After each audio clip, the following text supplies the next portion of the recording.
What's going on, you guys? Jay here and welcome back to the channel. Don't forget to smash the like button and subscribe if you haven't already.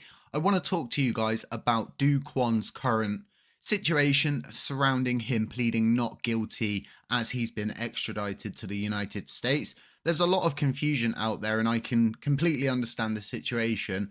And what I'm going to do in this video is break everything down from my perspective and get you up to date with everything that's really transpired, why it's happening, and the possible outcomes in the future, and how this is going to affect Luna Classic and Luna.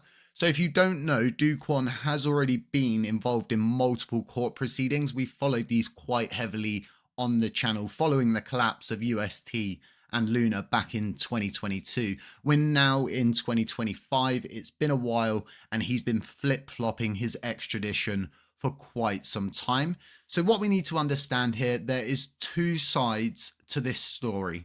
We've got the civil case and we've got the criminal case. Now, the civil case was settled back in April 2024 with Terraform Labs and Dokwon agreeing to pay the SEC over $4.5 billion. Despite the civil settlement, Dokwon is going to be facing separate criminal charges in the United States, while the civil case has been settled with those significant financial penalties. The criminal case against Dokwon is going to be ongoing.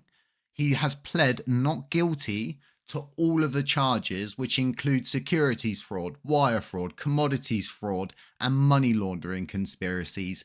This isn't low-level stuff. It's not medium tier. This is up there with SBF. Now, despite everybody's current understanding that SBF has been pardoned, there is no solid evidence out there to suggest that he is in fact going to get a pardon from Joe Biden. We understand that there are two sides to this criminal case. Why has he pled not guilty? Something that I want to point out before we go any further is the link between the civil settlement and the criminal case that is ongoing currently. And the reason why he's pled not guilty, we need to understand that a settlement in the civil case doesn't automatically constitute an admission of guilt in the criminal case. And there's a few reasons why. The first one's quite obvious, and it's civil settlements simply aren't an admission of guilt. Although there's been a $4.5 billion settlement, which strongly suggests liability on the civil side, it cannot directly be used as an admission of guilt in a criminal trial unless it's being explicitly stated. There are also different standards of proof with civil cases, which actually require a lower burden of proof. Criminal cases actually require the prosecution to prove guilt beyond a reasonable measure of doubt. It's a much higher threshold, and this is why Kwon can plead not guilty in the criminal case, even after settling the civil one. Now, another thing to understand is criminal defense strategy. Kwon pleading not guilty might not mean he expects to win the criminal case outright. We need to instead think that this could actually be part of a bigger strategy. I've spoken a lot of times that he's got information that he could hand over, and he could in fact negotiate himself a better plea deal. He could delay proceedings to buy more time for legal maneuvering. We already know he did this in Montenegro for almost 2 years. Pleading not guilty is quite common as an initial tactic in criminal cases, even if the defendant later shifts to a plea bargain or a guilty plea. This is going to delay the proceedings. It's going to provide more time for negotiations behind the scenes for the defense to weaken the prosecution's case. So again, while the civil settlement highlights significant liability, it doesn't automatically seal the deal on the criminal case. And him pleading not guilty today seems to me like a strategic move. This explanation would probably best match his character traits and how he managed to keep himself in limbo for almost 2 years in Montenegro. Remember, he was prosecuted in Montenegro as well for traveling on falsified documents. So when we're looking at the severity of the alleged fraud, like I mentioned, it's securities fraud, it's wire fraud, it's commodities fraud, and a money laundering conspiracy. These are very serious felonies. I cannot explain the magnitude of the financial loss. It's staggering. You're talking about $40 billion upwards in market value gone.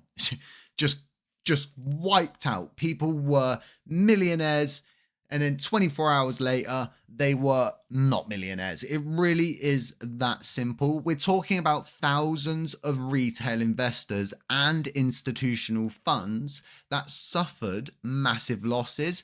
We also need to understand this preceded the FTX crash. So these guys just kind of poured salt really onto an already open wound. I think the SEC, like I've mentioned many times, have got an axe to grind with DK. I think he's going to be found guilty. I think he's going to be going for a plea deal. And that's really my perspective on this. It's just a strategic move. This is all just a fireworks show, and his inevitable doom is going to arrive. But the question is, what kind of information is he going to hand over to get a better deal?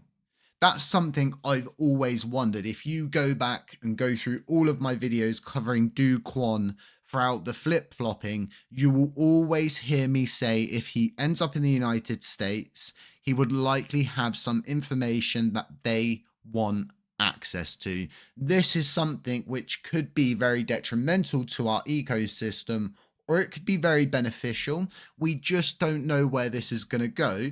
But something that is quite obvious to me, and I'm going to be doing a video on it, is DK now has the ability to explain to the people inside the SEC, if you liquidate that $1.83 billion worth of USTC, you're in fact going to cause a lot of damage. You're going to completely destroy another ecosystem of investors, just as he did. So what I'm hoping is the beneficial side of this comes in the form of those assets being burned by the SEC. And it's something that I'm willing to watch, something I'm willing to allow to pan out. Because I always said I would eat my own shoes if he didn't end up in the United States. And like I stated many times, he's ended up in the United States. There's so many benefits for him being prosecuted in the criminal case in the United States. So something else I want to clear up here just at the end of the video is a lot of people are running these kind of like free DK narratives, bring DK back. Oh, if he's found not guilty, it's going to be really good because he's going to come back to the chain. DK, TFL, and anybody that was related to the crash during that time and is tied into the court case has legal documents and proceedings, and they are never ever coming back to crypto, period. DK is never coming back, TFL is never coming back, and nobody is coming to rescue this chain. We ourselves as a community are the only hope this blockchain has, period. We have a really, really serious issue at the moment with validators that get paid a significant amount of money each month, but they just talk. And I get it, like, we need talkers, but at the same time, we need robust validators. And as long as people can come to the LUNC blockchain, they can simply just talk on X, do a couple of spaces, maybe every week, and they can get a considerable amount of voting power. This sets the bar very low. This shows everybody else they simply need to do nothing, and they're still going to get voting power.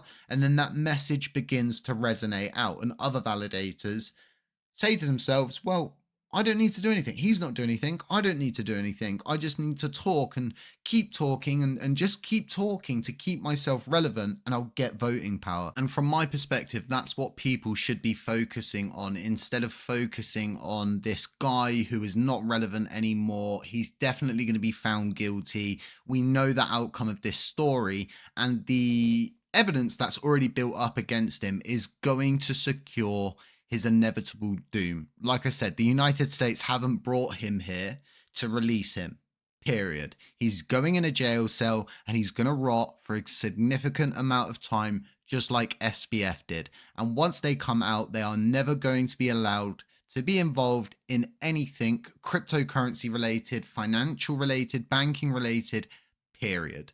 These guys have absolutely ruined their entire existence. And if you put yourself in Dokwon's shoes, it's in your best interest to get this process over with as quick as possible, as quietly as possible, so he can begin serving his time. And I personally think the plea deal is going to be to bury a load of evidence, not have an actual criminal case, and him just get his sentence. That's reduced for handing over some kind of information.